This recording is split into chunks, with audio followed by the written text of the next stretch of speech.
पुराने जमाने की गल है। एक जंगल एक शेर रहिंदा। वैसे भी थानू पता भी शेर जंगल का बादशाह हुंदा ते खून खुआर हुंदा है।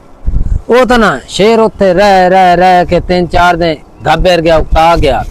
उनके गवाड़ एक बांदर भी रहिंदा। बांदर अगे भी उनके घर की रखवाली करदा।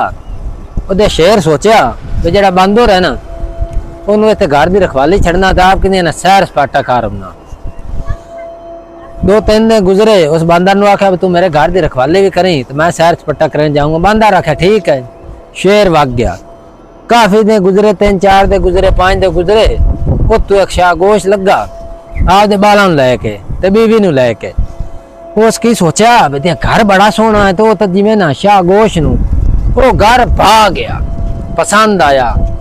उस स्वाणी नूं आख्या क्यों ना आप इत्थे रहिए। उस बांदर इदू आया, उस समझाया घर जड़ा शेर दा है ते शेर सैर सपट्टे वास्ते कितने गया, सा जाना तेमें आपे मौत मुंह चुमदे पे ने। तुसी इत्थे दिया रह के करू कि ने मरू ने। वो तो की गल बनी। शाहगोश जड़ा है ना वो स्वाणी ते कोई नहीं मनी। बांदर नूं डराया डराया। बांदर तो ना जड़ा है वो सिर लै गया, तू निकल गया चुप करके। उसका मैं इवें मरा इत्थे। कई गल बनी। स्वाणी जड़ी ना उस आख्या आपा भाग चलिए कि लामे जा खिराने ऐसी कुछ आपकी जिंदगी गुजार ली सन। इतने आप रह पवीए ना अगू पता ना पिछू पता। शेर उसी आपा ने बाला भी खा जासी ते आपा भी खा जासी। वो ना मनिया, शाहगोश ना मनिया। अखीरी जड़ी उनकी स्वाणी आई ना, मतलब उनकी बीवी उनकी घर दी, वो सानू गल ये समझाए कि मैं तेनू ना एक भेड़िया जड़ा हुंदा भेड़िए दी ते मैं गिद्दड़ दी तेनू कहानी सुनाना ही हाँ। अगर ये सुन लवे अगर तेनू यकीन ना हो तो मुड़ जिवें तू मर्जी करी। हो सका सुना किस्सा मुड़ो उस कहानी शुरू कर दी। हो सका बेका भेड़िया वो गिद्दड़ 2-3 बारी खावेण लगा, मगेर लगा, फदन लगा, उस तू ना फदीजा। मुड़ 1-2 बारी उस कोशिश की, उस तू ना फदीजा। आखिरी जड़ा भेड़िया है ना उसे सोचा भी जड़ा गिद्दड़ है उनके घर जा मैं बह जाना लोक के। शामी जैसे गिद्दड़ लोक शोक के उससी बिच वड़सी सवेण लगसी उसे फदसा गिद्दड़ नूं ते खा जासा। भेड़िया उन्हें सोच के ना अगले दे शाम एक रोल बॉल को बह गया। गिद्दड़ फिर टोर के रोटी छोटी पानी जिमें खाना खूना हुंदा जंगल दा खा के आया। वो तो जनाब वेखा तो हुंदा जड़ा बूहे दा थान अगला सेन जिन्नू आंदे उनदे गुपंजे लगे होए हैं। वो सोचा अब ध्यान किसी जानवर दे तो मेरे घर च न बैठा हुए। उस तरह एक सियासत सोची। वो बाहर खलो गया तो उस आख्या ऐ मेरे घर कि तू खाली है, मैं अंदर आ सकना। अंदर भेड़िया बैठा है। भेड़िया सा घोट के चुप करके बैठा है। उस मोड़े में आख्या 2 बारी 3 बारी जैसे 5वीं बारी उस आख्या ना उसे दिया भेड़िए सोचा बेखुआरे सच्ची अंदर घर चू आवाज आती हो मैं खाली हाँ महफूज हाँ तो तू अंदर आ जा। अखीरी 6वीं बार भेड़िया पाट पिया।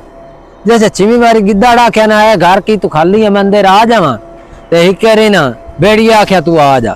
उस गिद्दड़ नूं पता लग गया अंदर भेड़िया बैठा तो है मैनू खाओ। वो तो की गल बनी। वो तो वगा गया गडड़िए ले। वो सोनू आख्या भेड़िया मेरे घर चाहिए तो जड़ा गडड़िए ना होते रोड़े तो पत्थर मार मार के उस भेड़िया नूं मार गया। वो तो ना जैसे शाहगोश दी स्वाणी ये कहानी उन्होंने सुनाई। वो आख्या भेड़िया गधा मेरे बड़ा कोल तू ये कहानी छड़ मैं आपे सारा कुछ संभाल लीसा तेरी ये टेंशन नहीं है। मैं जाना मेरे बच्चे जाने मैं तुहानू कुछ नहीं होवन दिंदा। वो की गल बनी 3 चौं बाद शेर जड़ा है ना वो आ गया तो मुड़ थानू पता शेर की आवाज भी आ जाती उच्ची बावा।